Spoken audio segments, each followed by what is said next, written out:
अगर भगवान सच में सब कुछ देख रहे होते हैं तो फिर आशे लोगों के साथ बुरा क्यों होता है? और जब कोई इंसान बिल्कुल टूट जाता है तो क्या उस वक्त भी भगवान छुप रहते हैं? आज की ये कहानी आपको सिर्फ सुनाई नहीं जाएगी, आप इस कहानी को महसूस करोगे।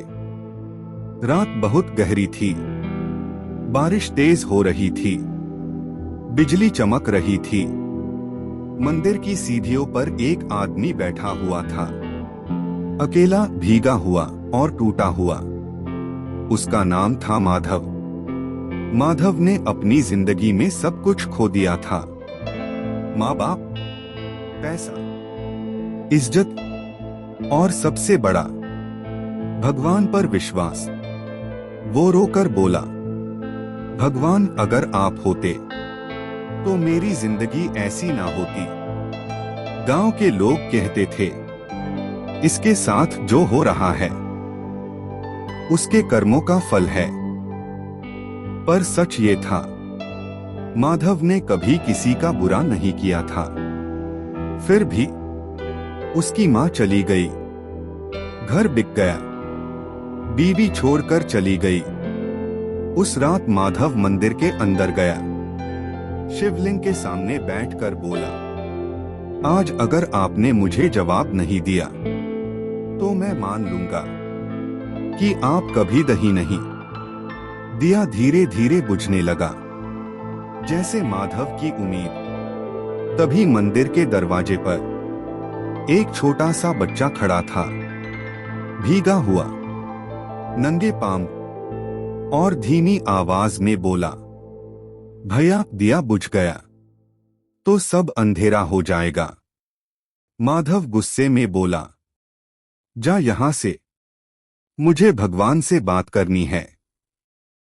बच्चा हल्का सा मुस्कुराया और बोला, जब भगवान सामने होते हैं तो लोग पहचान ही नहीं पाते।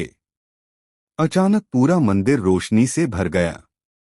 वही बच्चा शिव जी के रूप में बदलने लगा। करुणा भरी आंखें, शांत चेहरा और दिव्या प्रकाश। माधव जमीन पर गिर गया। शिव जी बोले, माधव तुम पापी नहीं हो, तुम परीक्षा में थे। जिन लोगों को तुम अपना सब कुछ मानते थे वही तुम्हारी कमजोरी थे। मैं तुम्हें तोड़ रहा था ताकि तुम सिर्फ मुझ पर भरोसा कर सको। शिव जी ने कहा, कल सुबह तुम जिस भूखे को रोटी दोच वही तुम्हारी जिंदगी बदल देगा। इतना कहकर रोशनी गायब हो गई। मंदिर फिर शांत हो गया। सुबह माधव ने एक भूखे बुड्ढे को रोटी दी। बुड्ढा मुस्कुराया।